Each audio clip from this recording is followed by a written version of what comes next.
Hi. Pawan Kalyan విజయం వెనకాల కష్టం ఉందని అందరికీ తెలిసింది. సో మీరేమనుకుంటున్నారు?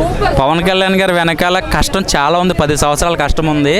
ఈ 10 సంవత్సరాల కష్టంలో ఒక 2 సంవత్సరాల నుంచి ప్రజల కష్టం ఉంది. ప్రజలు చాలా సపోర్ట్ చేశారు. ప్రజలు ఎంతో సపోర్ట్ చేశారు. నిజంగా చెప్పాలంటే పిఠాపురం ప్రజలు ఒక్కళ్ళే కాదు, మొత్తం 5 కోట్ల జనాభాలో అందరూ కూడా పవన్ కళ్యాణ్ గారి వైపే చూసింది అంటే కనుక ఆయన ఇచ్చే స్పీచ్లు, ఆయన ఓపెన్ హార్టెడ్గా మాట్లాడడం, అన్నీ ఆలోచించి మాట్లాడడం, రాజకీయంగా మాట్లాడడం, సినిమా డైలాగులు కాకుండా. అంటే ఇప్పుడు యువత రేపొద్దున చదువుల నిమిత్తం కానీ రేపొద్దున వాళ్ళ ఉద్యోగ అవకాశాలు ఏంటి, వాళ్ళు అక్కడ అణగారిపోకూడదని చెప్పేసి ఒక మంచి అభిప్రాయంతో రేపొద్దున్న ఫ్రీ బస్సులు పెట్టాలన్నా, ఆటో సోదరులకి అన్యాయం జరగకుండా ఇవన్నీ మాటలు నచ్చి ఓట్లు వేశారు. పవన్ కళ్యాణ్ గారు న్యాయం చేస్తారు, రేపొద్దున రానున్న రోజుల్లో కూటమి న్యాయం చేస్తుంది అనుకున్నారు.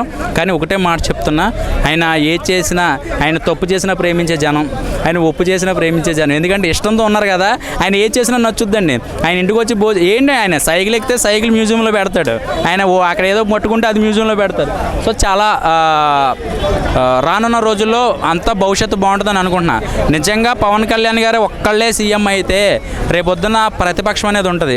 చంద్రబాబు నాయుడు గారు ఒక్కళ్ళే సీఎం అయితే పవన్ కళ్యాణ్ గారు ప్రతిపక్షం. కానీ ఏకంగా మొత్తం 3 కూటమి గెలిచింది కాబట్టి, బీజేపీ, జనసేన, టీడీపీ అన్నీ కలిసింది కాబట్టి రాష్ట్రానికి మంచి జరుగుద్దని అందరూ భావించారు, ఈరోజు గెలిపించారు.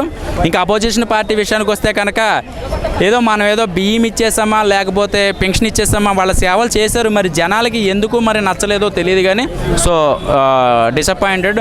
మరి రానున్న రోజుల్లో ఇప్పుడు రాజకీయంగా మనం ఎన్ని దూషించుకున్నాం, కూటమి వల్లనే విజయం వచ్చిందని చెప్పేసి చాలా వరకు అంటే కూటమి వల్ల విజయం వచ్చిందని అంటే ఇప్పుడున్న రాజకీయంలో అసలు ఆయన జైలుకి వెళ్ళకపోతే నిజంగా కూటమి రాకపోదును.